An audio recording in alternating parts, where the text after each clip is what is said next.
प्रवर्तन निदेशालय यानी ईडी ने बीते सोमवार को आम आदमी पार्टी यानी आप के राष्ट्रीय संयोजक और दिल्ली के मुख्यमंत्री अरविंद केजरीवाल से आबकारी नीति से जुड़े धन शोधन मामले में पूछताछ के लिए तलब किया था और आज उन्हें ईडी दफ्तर पहुंचना था, लेकिन अरविंद केजरीवाल ने इससे मना कर दिया और ईडी को ही सख्त लहजे में एक खत लिखा कि आखिर उन्हें क्यों तलब किया गया है। इसके जवाब में दिल्ली के सीएम अरविंद केजरीवाल ने कहा कि ये नोटिस राजनीति से प्रेरित है। उन्होंने केंद्र सरकार पर आरोप लगाते हुए कहा कि ये नोटिस उनके इशारे पर दिया गया है ताकि आगामी विधानसभा चुनावों में अरविंद केजरीवाल प्रचार ही न कर सके। सीएम केजरीवाल ने यह भी कहा कि ईडी को इस नोटिस को तुरंत वापस लेना चाहिए। आपको बता दें कि सीएम केजरीवाल को आज ईडी के सामने दिल्ली स्थित कार्यालय में पेश होने के लिए कहा गया था। आइए आपको बताते हैं कि ईडी के समन के जवाब में अरविंद केजरीवाल ने क्या कुछ कहा है। तो ईडी के समन पर अरविंद केजरीवाल ने कहा कि यह साफ नहीं है कि आप मुझे किस नाते आपने मुझे समन भेजा है और एक गवाह के तौर पर या फिर संदिग्ध के तौर पर। समन में डिटेल में भी नहीं दी गई है ये बातें और ये भी नहीं बताया गया है कि मुझे व्यक्तिगत तौर पर बुलाया गया है या फिर मुख्यमंत्री के तौर पर या फिर आम आदमी पार्टी के मुखिया के तौर पर।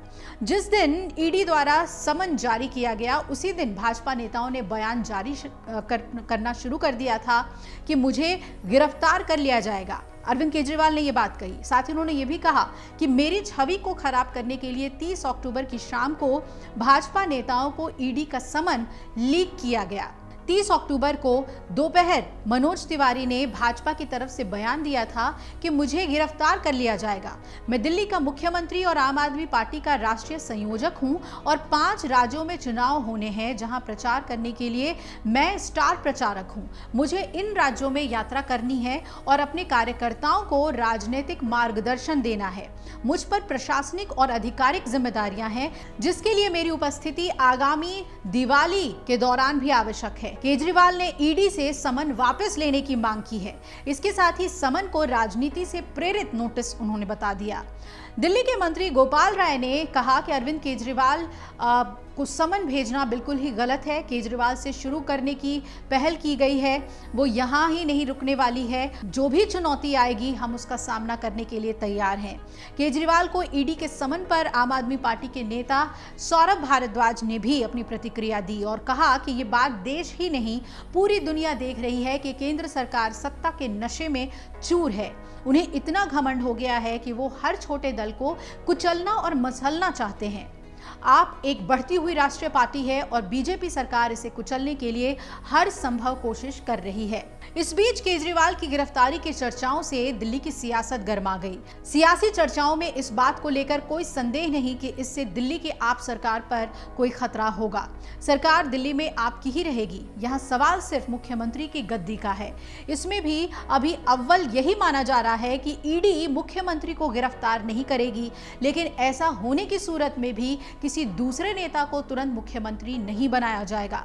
इसके लिए पार्टी अदालती कार्यवाही का रुख करेगी। जिस तरह दावे के साथ आप नेता पूरे घटनाक्रम को साजिश करार दे रहे हैं, उसमें माना जा रहा है कि अदालत से राहत मिल जाए, लेकिन अगर मामला इसके उलट होता है तो कानूनी प्रावधानों के हिसाब से फैसला लिया जाएगा। सियासी जानकारों का मानना है कि अगर अदालत में मामला लंबा खिंचता है तो ज्यादा संभावना इस बात की है कि आप अपने किसी विधायक को इसकी जिम्मेदारी दें, यानी मुख्यमंत्री पद पर। मौजूदा सियासी हालात में यह बेहतर फैसला होगा।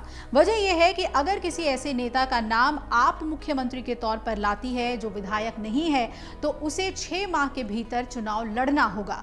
लेकिन फिलहाल आपके लिए चुनावी मैदान में जाना सियासी तौर पर नुकसानदेह भी हो सकता है। आम आदमी पार्टी शायद ही इस तरह का कोई भी फैसला ले जिससे कि वो फंसे। वो सुरक्षित तरीके से ही आगे बढ़ने की रणनीति पर काम करेगी।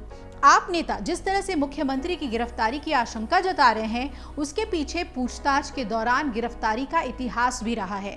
शराब घोटाले और मनी लॉन्ड्रिंग मामले में आपके 3 नेता गिरफ्तार होने के बाद से जेल में हैं। दिल्ली के पूर्व स्वास्थ्य मंत्री सत्येंद्र जैन, पूर्व उप मुख्यमंत्री मनीष सिसोदिया और आप सांसद संजय सिंह को पूछताछ के बाद गिरफ्तार कर लिया गया और वो अभी जेल में है। शायद यही वजह है कि पार्टी मुख्यमंत्री के गिरफ्तार होने की आशंका जाहिर कर रही है। अब देखना है कि जिस तरीके से मुख्यमंत्री ने समन पर ना जाने का फैसला लिया है, उसका क्या असर पड़ता है? और अगर ईडी का शिकंजा कसता है तो क्या आम आदमी पार्टी को एक बड़ी रणनीति बनानी पड़ेगी राजनीति में बने रहने के लिए और दिल्ली सरकार को सुचारू रूप से चलाने के लिए? ये देखना अहम हो जाएगा। अगर आप ये वीडियो YouTube पर देख रहे हैं तो हमारे चैनल को सब्सक्राइब करें और बेल आइकन को दबाना ना भूलें। अगर आप Facebook पर ये वीडियो देख रहे हैं तो हमारे पेज को लाइक करें।